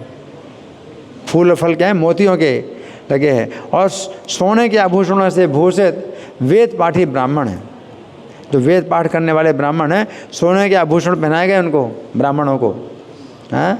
और वो पूरा जो है खचाखच भरा है वो मंडप, और सुंदर वस्त्र धारण किए जो निष्कंठी नारियां हैं वहाँ पर स्थित हैं। श्री राम को एक दिव्य रत्न जटित सोने के सिंहासन पर बैठाया। उस समय भेरी दुंदुभी बजी और नित्य गान का तुमुल कोलाहल होने लगा। वेद वेद भी संवादे ब्राह्मण स्वर्ण भूषित है, सुवासिनी भी परितो निष्कंठी विरावृते। भेरी दुंदुभि निर्घोषैर गीत नृत्य समाकुले दीप्तनांचते स्वर्ण पीठे रामम निवेशय। तब पुरोहित सतानंद और वशिष्ठ और विश्वामित्र, ये तीन जो है बड़े बड़े क्या हैं? अधिकारी हैं, पूजा हैं। एक तो पुरोहित सतानंद है, किसके? जनक जी के हैं। और वशिष्ठ जी हैं पुरोहित दशरथ जी के, और विश्वामित्र जी भी कम नहीं है, है ना। तो तीनों हैं, तो तीनों का क्रमशः पूजन करके सतानंद ने जो है, हाँ, सतानंद ने वशिष्ठ और विश्वामित्र जी क्रमशः पूजन किया। हाँ, ऐसा है। सतानंद ने क्रमशः वशिष्ठ और विश्वामित्र जी का पूजन किया और फिर श्री राम के दोनों ओर बैठाया। श्री राम की एक तरफ वशिष्ठ जी हैं और दूसरी तरफ विश्वामित्र जी हैं, दोनों ओर बैठाया। फिर विधि पूर्वक अग्नि प्रज्वलित की गई और नाना रत्न से आभूषित सीता को साथ लेकर महारानी सहित महाराज जनक जी श्री राम के पास आए। सीता के माता पिता सीता को लेकर के राम के पास आए। इसे क्या बोलते हैं? पाणी ग्रहण, है ना। तो पाणी ग्रहण, है ना। तो विधि पूर्वक उनके चरण धोए और सिर पर चरणों का जल रखा। किन्होंने? सीता के माता पिता ने। वशिष्ठम कौशिकम चैव सतानंद पुरोहितः यथाक्रमं पूजयित्वा रामस्यो भय पार्श्वयो स्थापयित्वा स तत्तलाग्निं ज्वालयित्वा यथा विधि सीतामानीय शोभाढ्यं नाना रत्न विभूषितां सभार्यो जनकः प्रायात् रामं राजीवलोचनं पादौ प्रक्षाल्य विधिवन् तदपो मूर्ध्नि धारय। जैसे शंकर ब्रह्मा भी जो है अपने मस्तक पर धारण करते हैं, जो चरणों का जल, भगवान के चरणों का जल शिव जी ब्रह्मा जी भी अपने मस्तक पर धारण करते हैं, तो वो जो है चरणों का जल महाराज जनक ने और उनकी रानी ने धारण किया अपने सिर पर। फिर सीता का हाथ पकड़कर जल और चावलों के सहित पानी ग्रहण की विधि से प्रीतपूर्वक श्री राम के कर कमलों में दे दिया। सीता का हाथ श्री राम के हाथ में दिया और कहा, रघुश्रेष्ठ, मैं सुवर्ण और मुक्ता से विभूषिता अपनी पुत्री सीता आपको सौंपता हूँ, आप प्रसन्न होइए। हरि बोल। इस प्रकार सीता जी को प्रसन्न चित्त से श्री राम के कर कमलों में सौंपकर जनक जी ऐसे आनंदित हुए। अब कैसे आनंदित हुए? जैसे क्षीर सागर विष्णु भगवान के कर कमलों में लक्ष्मी सौंप करके हुआ था। तो क्षीर सागर कौन है? जनक जी। और सीता कौन है? लक्ष्मी जी। और विष्णु जी कौन है? राम है। तो क्षीर सागर ने अपनी पुत्री लक्ष्मी को विष्णु जी के कर कमलों में सौंपा था। जब क्षीर सागर का मंथन हुआ था, तो लक्ष्मी जी जो है क्षीर सागर से उत्पन्न हुई, तो क्षीर सागर की कन्या है, तो क्षीर सागर ने सौंपा था लक्ष्मी को। ऐसे जनक जी ने जो है अपनी जो है पुत्री सीता को श्री राम के कर कमलों में सौंपा। फिर उन्होंने प्रसन्नतापूर्वक अपनी कन्या उर्मिला लक्ष्मण जी को विवाह दी। उनकी कन्या सीता जो है ये माता के गर्भ से नहीं पैदा हुई। जनक जी जिस समय यज्ञ की भूमि शुद्ध करने के लिए जब हल जोत रहे हैं भूमि में, तो हल की नोक से जो रेखा बनी और नीचे की मिट्टी ऊपर आई, तो उसी में जो है सीता जी प्रकट हुई। तो पृथ्वी से उत्पन्न हुए हैं, सीता जी पृथ्वी से उत्पन्न हुई हैं। और जो उनकी कन्या है, अपनी कन्या है, वो कौन है? उर्मिला। तो उनका विवाह लक्ष्मण जी से के साथ कर दिया। या धृता मूर्ति सर्वेण ब्रह्मणा मुनि भी सदा तथा सीतां करे धृत्वा साक्षातोदक पूर्वकम रामाय प्रददो प्रीत्या पाणिग्रहण विधानतः सीता कमलपत्राक्षी स्वर्णमुक्तादिभूषिता दीयते मे सुता तुभ्यं प्रीतो भव रघुत्तम इति प्रीतेन मनसा सीतां राम करर्पयन्। तब अपने भाई की पुत्रियां मांडवी और श्रुतकीर्ति क्रमशः भरत और शत्रुघ्न को दी हैं। तो जनक जी के जो भाई थे तो उनकी दो पुत्रियां थी, कौन सी? मांडवी और श्रुतकीर्ति। तो मांडवी का विवाह किसके साथ किया? भरत जी के साथ। और श्रुतकीर्ति का विवाह किसके साथ किया? शत्रुघ्न जी के साथ किया, है ना।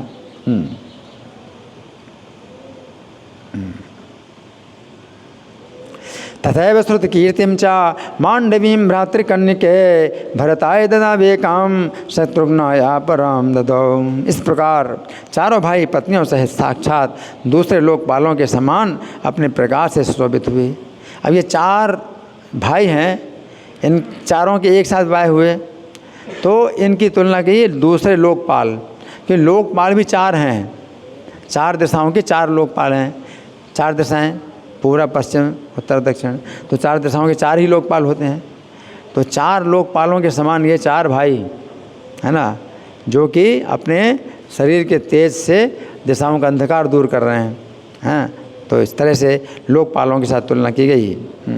चत्वारो दार संपन्ना भ्रातरा सुविलक्षणा विरेजु प्रभया सर्वे लोकपाला एवा परे। तब मिथिलापति महाराज जनक ने पुत्री जानकी के विषय में देवर्षि नारद ने जो कुछ कहा था वो सब वृत्तांत वशिष्ठ और विश्वामित्र जी को सुनाया। अब विवाह के समय जनक जी नारद जी की कही हुई बात किसको बता रहे हैं? विश्वामित्र जी और वशिष्ठ मुनि को बता रहे हैं, है ना। तो आज की जो घटना है, जो विवाह हुआ, ये पहले से निश्चित था। नारद जी ने जो बताया वो जनक जी अब बता रहे हैं, वशिष्ठ और विश्वामित्र जी को बता रहे हैं। ततो ब्रवीद वशिष्ठाय विश्वामित्राय मैथिल जनकासा सुतो दंतम नारदेनाभिभाषितम। तो जनक जी कहते हैं, एक बार मैं यज्ञ भूमि की शुद्धि के लिए हल जोत रहा था। शुरू से बता रहे हैं सीता की उत्पत्ति। एक बार मैं क्या कर रहा था? यज्ञ के लिए भूमि शुद्धि करने के लिए हल जोत रहा था। उसी समय मेरे हल के अग्रभाग से, उसको सीता बोलते हैं, हल के अग्रभाग को सीता बोलते हैं, हल की नोक को सीता बोलते हैं, है ना। तो हल के नोक से शुभ लक्षणा कन्या प्रकट हुई, है ना। तो शीर उसको बोलते हैं, और सीता शीर समुत्पन्ना, सीता जो है शीर से उत्पन्न हुई, है ना। तो शुभ लक्षणा कन्या प्रकट हुई। यज्ञ भूमि विशुद्ध्यर्थम कर्षतो लांगलेन में सीता मुखात् समुत्पन्ना कन्या शुभ लक्षणा। उस समय मैंने इसे देखा तो मुझे पुत्रीवत प्रीति हुई, मुझे बहुत प्रीति हुई इस कन्या से, मतलब पुत्री के समान भाव पैदा हुआ इस कन्या को देख करके। इसलिए मैंने इस चंद्रमुखी को अपनी प्रिय पत्नी को सौंप दिया। तो जनक जी ने अपनी गोद में ले लिया इस कन्या को। तामन राक्ष महम प्रीत्या पुत्रिका भाव भाविताम अर्पिता प्रिय भार्याय शरच्चंद्र निभानना। अब एक दिन जब मैं एकांत में बैठा था, कौन कह रहे हैं? जनक महाराज। किससे कह रहे हैं? वशिष्ठ मुनि और विश्वामित्र जी से कह रहे हैं। एक दिन जब मैं एकांत में बैठा हुआ था, मेरे पास महर्षि नारद जी अपनी वीणा बजाते हुए हरि का गुण गाते हुए आ गए, आकाश मार्ग से आ गए। क्या कर रहे हैं? हरि का गुणगान कर रहे हैं, हाँ, और वीणा बजा रहे हैं। और नारद जी मेरे पास आए हैं, एकांत में आए। जब मैं एकांत में बैठा था, सभा के बीच में नहीं आए हैं। एकांत में अगर आते हैं इसका मतलब है कि कुछ ऐसी बात जो कि पब्लिक में नहीं बताई जाती, वो बताने के लिए आए। जब एकांत में बैठे थे, है ना, तो नारद जी तो आकाश मार्ग से सब देखते हैं ना कि भाई कौन क्या कर रहा है और किसके पास किस समय जाना है, नारद जी को पता है, उनके पास पूरा कंट्रोल है। आप तो एयरप्लेन में जाते हैं तो एयरप्लेन में कोई कंट्रोल नहीं है कि आप किस समय जाएंगे किस समय नहीं जाएंगे। नारद जी आकाश मार्ग से देख लेते हैं किसके पास किस समय जाना है, तो आकाश में तब तक रहते हैं, बने रहते हैं जब तक ज़रूरत नहीं है जाने की। तो जब एकांत में बैठे थे जनक जी हैं, तो जनक जी कहते हैं कि जब मैं एकांत में बैठा था तो आकाश मार्ग से नारद जी अपनी वीणा बजाते हुए हरि का गुणगान करते हुए हैं मेरे सामने आए। एकदा नारदोऽभ्यागात् विविक्ते मयि संस्थिते रनयन् महतीं वीणां गायन् नारायणं विभुम्। तो मैंने जब पूजा सत्कार किया उनका, तो सुखपूर्वक बैठे और प्रसन्नतापूर्वक मुझसे बोले, हे राजन, अपने कल्याण का कारण रूप परम गुप्त वचन सुनो। कैसा वचन है? परम गुप्त कल्याणकारी वचन है तुम्हारा, तुम्हारे कल्याण के लिए है, कारण है। और वचन कैसा है? पब्लिक में बताने के लिए है नहीं, परम गुप्त है। परम गुप्त वचन सुनो, मतलब मेरे और आपके अलावा और कोई ऐसे नहीं जानेगा। परम गुप्त वचन सुनो। पूजिता सुखमासीनो मामुवाच सुखान्वितः शृणुस्व वचनं गुह्यं तवाभ्युदय कारणम्। श्री ऋषिकेश भगवान भक्तों पर कृपा करने के लिए, देवताओं के कार्य करने के लिए, रावण का वध करने के लिए मनुष्य रूप में अवतीर्ण होकर राम नाम से विख्यात हुए हैं, यानी अवतार हो गया है। भगवान का राम रूप में अवतार हो गया है। किस लिए हुआ है? भक्तों पर कृपा करने के लिए, देवताओं का कार्य करने के लिए और रावण का वध करने के लिए विख्यात हैं। वे परमेश्वर अपने 4 अंशों से दशरथ के पुत्र होकर अयोध्या में रहते हैं। परमात्मा ऋषिकेशो भक्तानुग्रह काम्य देव कार्यार्थ सिद्ध्यर्थम रावणस्य वधाय च जातो रामेति ख्यातो माया मानुष वेश धृंग आस्ते दासरथिर्भूत्वा चतुर्धा परमेश्वरः। तो देखो भगवान जो है अपने तत्व को कितना छिपाते हैं, और जब नारद जी बता रहे हैं तो और किसी को नहीं बताना। आजकल के भगवान हैं वो अपना जो है प्रचार करते हैं, एडवर्टाइजमेंट करते हैं कि हमारा एडवर्टाइजमेंट करो भाई, हम भगवान हैं, आओ सब हमारे दर्शन करो। और जो भगवान है, साक्षात भगवान है, तो उनके जो है जो संदेश जो है किसी को देते हैं तो क्या कहते हैं, किसी को नहीं बताना, पब्लिक में बिल्कुल नहीं बताना, है ना। तो इस तरह से भगवान, असली भगवान हैं अपने को छिपाते हैं और नकली भगवान अपने को बताते हैं, है ना। तो वे जो है अयोध्या में रहते हैं। जातो राम इति ख्यातो माया मानुष वेश धृंग आस्ते दासरथिर्भूत्वा चतुर्धा परमेश्वरः। इधर योग माया ने तुम्हारे यहाँ सीता के रूप में जन्म लिया है, अतः तुम प्रयत्न पूर्वक इस सीता का पाणी ग्रहण श्री राम के साथ ही करना और किसी से नहीं, क्योंकि पहले से ही श्री राम की ही भार्या है। ऐसा कहकर देवर्षि नारद आकाश मार्ग से चले गए। आकाश मार्ग से आए, आकाश मार्ग से चले गए। ना किसी ने जाना कि कब आए और ना किसी ने जाना कब गए, और बिल्कुल गुप्त बात बोल करके चले गए। योग मायापि सीतेति जाता वे तव वेश्मनि तस्तुम राघवाय वे देहि सीतां प्रयत्नतः नान्येभ्यः पूर्व भार्यसा रामस्य परमात्मनः इत्युक्त्वा प्रयो देवे गतिं देवे मुनिस्तदा। तब से सीता को मैं विष्णु भगवान की भार्या लक्ष्मी ही समझता हूँ। जनक जी बता रहे हैं, केवल 2 लोगों को बता रहे हैं। नारद जी ने बताया था केवल जनक जी को, और जनक जी बता रहे हैं केवल 2 लोगों को, हैं। और कह रहे हैं तब से मैं इस सीता को क्या समझता हूँ, विष्णु भगवान की भार्या लक्ष्मी समझता हूँ। फिर ये सोचते हुए कि जानकी को किस प्रकार श्री राम को दूँ, मैं एक युक्ति विचारी। एक ऐसी युक्ति बिचारी कि राम को ही मिले सीता। तो मतलब कैसी युक्ति कि जो कार्य कोई ना कर सके तो इस तरह का क्या करना है, शर्त रखना है। ऐसी शर्त है, ऐसा पराक्रम जो कोई नहीं कर सकता, तो फिर क्या होगा, सीता राम को ही मिलेगी और किसी को नहीं मिलेगी। तो पहले से सोच लिया था जनक जी ने कि सीता के स्वयंवर के लिए उन्हें कौन सा जो है पराक्रम निश्चित करना है। तो किस प्रकार श्री राम को दूँ।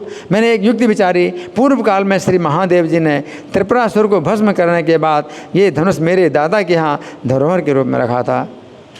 दादा मतलब पिता के पिता। तो जनक जी जो है कि पिता के पास जो है धरोहर रूप में रखा था। किसने है, शिव जी ने त्रिपुरासुर का वध करने के बाद ये धनुष जो है धरोहर के रूप में रखा था। मैंने ये सोचकर सीता के पाणी ग्रहण के लिए सबके गर्भनाशक धनुष को ही बनाना चाहिए शर्त। सबका गर्भ नष्ट हो जाएगा। बड़े गर्वीले जो है आएंगे अपने जो है दिखाने के लिए अपना पराक्रम, है ना, सबका गर्भ नष्ट करेगा ये धनुष। तो वैसा ही किया मैंने।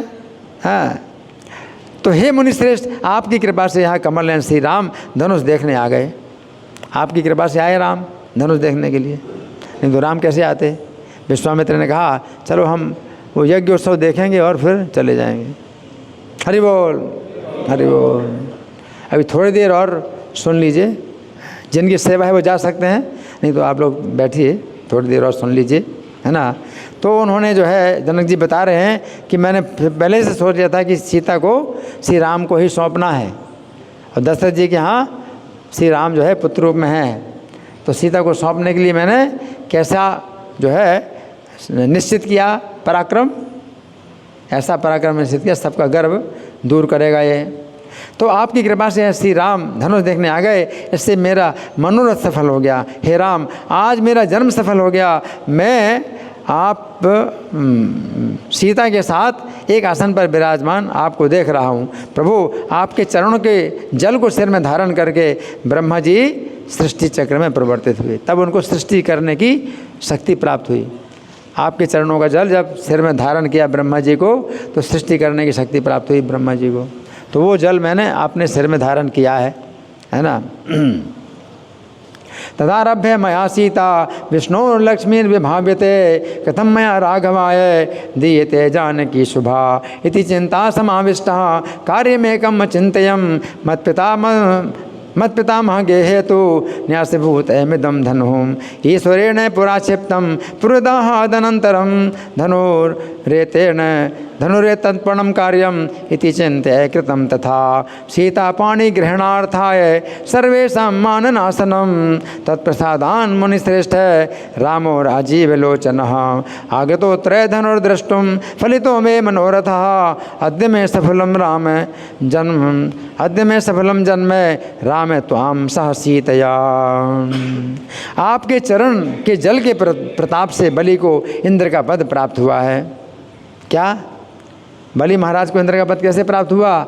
आपके चरणों का जल सिर में उन्होंने रखा तो इंद्र का पद प्राप्त हुआ। तो 8वें मनवंतर के इंद्र बलि महाराज बनेंगे, पहले से बुकिंग हो चुकी है। अभी 7वें मनवंतर में तो इंद्र जो है इंद्र को दे दिया, वामन देव ने इंद्र का पद दे दिया। बलि महाराज की बुकिंग पहले से है, 8वें मनवंतर में इंद्र बनेंगे। तो कैसे बनेंगे? बलि महाराज ने आपके चरणों का जल अपने सिर में धारण किया तो इंद्र की बुकिंग हो गई, है ना। और आपकी चरण धूलि के स्पर्श से अहल्या तुरंत पति के शाप से मुक्त हो गई। अहल्या को तुरंत शाप से मुक्ति मिल गई। कैसे? आपके चरणों की रज से, आपके चरणों की धूल के स्पर्श से। एकासनस्थं पश्यामि भ्राजमानं रविं यथा त्वत्पादाम्बुधरो ब्रह्मा सृष्टिचक्रे प्रवर्तकः बलिस्तत्पादसलिलं धृत्वा भून्दिविजाधिपः त्वत्पादपांशु संस्पर्शात् अहल्या भर्तृशापितः सद्य एव विनिर्मुक्ता कौन्यस्त्वत्तोधिरक्षिता। जिनके चरण कमल के रसिक योगियों ने संसार भय को भी जीत लिया है, ऐसे योगी जो आपके चरण कमलों के रसिक हैं, उन्होंने संसार भय को जीत लिया है, और जिनके नाम कीर्तन में लगे रहकर देवता लोग दुख शोक को जीत लेते हैं। देवता लोग जिनके नाम कीर्तन में लगे रहकर क्या जीत लेते हैं? दुख और शोक को जीत लेते हैं। उन आपकी मैं निरंतर शरण ग्रहण करता हूँ। कौन कह रहे हैं? जनक कह रहे हैं, महाराज जनक। यत पाद पंकज पराग सुराग योगी वृंदर्जितम भव भयम जित काल चक्र यन्नाम कीर्तन परा जित दुख शोका देवास्तमेव शरणम सततम प्रपद्ये। श्री राम की इस प्रकार की स्तुति करके महाराज जनक ने उन्हें दहेज में अब क्या दिया? सुनो, कान खोले हैं सबके। महाराज जनक ने क्या दिया? कान खोलो। 100 करोड़ स्वर्ण मुद्रा दहेज में, 100 करोड़ स्वर्ण मुद्रा, 10,000 रथ, 10 लाख घोड़े, 600 हाथी, 1 लाख पैदल और 300 दासियाँ। हरि बोल। इतस्तुत्वा नृपः प्रादात् रागमाय महात्मने दीनाराणां कोटिशतं रथानां अयुतं तदा अश्वानां नियुतं प्रादात् गजानां षट्शतं तदा पत्तीनां लक्ष्यमेकं तु दासीनां 300 ददौ। और सीता जी को भी पुत्र वत्सल जनक जी ने प्रेम पूर्वक अनेकों दिव्य वस्त्र और मोती और रत्न जटित उज्ज्वल हार दिए। अपनी पुत्री सीता को अलग से दिया। क्या क्या दिया? अनेकों दिव्य वस्त्र दिए, मोती और रत्न जटित उज्ज्वल हार दिए सीता को। दिव्यांबराणि हम हारांश्च मुक्ता रत्न मयोज्वलान् सीताय जनका प्रादात् प्रीत्या दुहित्री वत्सलः। तब उन्होंने वशिष्ठ मुनि की पूजा की, फिर भरत, लक्ष्मण, शत्रुघ्न और राजा दशरथ का धन दान से यथोचित सत्कार किया। अलग से और किनको? भरत को, लक्ष्मण को, शत्रुघ्न को, राजा दशरथ को धन दान से यथोचित सत्कार करके महाराज दशरथ को विदा किया। फिर माताओं ने रोती हुई सीता को गले से लगाया और नेत्रों में जल भर करके कहा, सीता रो रही हैं। वशिष्ठादीन सुसंपूज्य भरतम लक्ष्मणम तथा पूजयित्वा न्यायम तथा दशरथम नृपम प्रस्थापयास नृपो राजानम रघुसत्तमम सीतामालिंग्य रुदतीम मातरहा शास्त्रोलोचनाम। तो माताएं क्या बोलती हैं सीता को? सीता की कई माताएं हैं। हे वत्से, तुम सासू की सेवा करते हुए सदा श्री राम की अनुगामिनी रहकर पातिव्रत धर्म का अवलंबन कर सुखपूर्वक रहना। शुश्रूषण परा नित्यम रामम अनुमृता पातिमृत्य ममालम्य तिष्ठे वत्से यथा सुखम। इस समय जो है श्री राम जब कूच कर रहे हैं तो भेरी, मृदंग, आनक और तुरही, इन बाजों का घोष और आकाश में देवताओं के बजाए हुए अलग, ये पृथ्वी के बाजे हैं और आकाश के बाजे भी बजे देवताओं के द्वारा हैं। वो आकाश में ही खड़े होकर बाजे बजा रहे हैं देवता लोग। आकाश के देवताओं के द्वारा बजाए हुए भेरी, झांझ और तुरही, ये शब्द मिल करके प्राणियों को बड़ा भय उपजाने वाला हुआ। जब चल रहे हैं, बारात चल रहे हैं, तो प्राणियों को बड़ा भय हो रहा है। प्रयाण काले रघुनंदनस्य भेरी मृदंगानक तूर्य घोषः सर्वास्ते धैरी भेरी घन तूर्य शब्द सम्मोर्छितो भूत भयंकर भूत। तो इस तरह से हमने कुछ आपको सुनाई, सीता के संबंध में कुछ बातें सुनाई। और परशुराम जी का जो मिलन है वो उस समय नहीं होता है जहाँ जैसे बताया जाता है रामचरितमानस में कि परशुराम जी वहाँ पर आए, है ना, तो परशुराम जी रास्ते में मिलते हैं, है ना। तो अगर हम दिखाएं नाटक तो इसी तरह से दिखाएं कि वहाँ पर सीता के स्वयंवर, ना तो सीता का स्वयंवर हुआ, सीता का स्वयंवर भी नहीं हुआ, है ना। श्री राम लक्ष्मण तो धनुष देखने के लिए गए थे और फिर विचार बन गया। इस तरह से राम का विवाह और चारों भाइयों का विवाह हो गया। और फिर जब चले तो रास्ते में परशुराम जी मिलते हैं, तो उसकी अलग कथा है। तो इस तरह से हम लोग जो है इसको समझें, इस कथा को। श्री सीता कथा महामहोत्सव की, श्रील प्रभुपाद की। हरि बोल।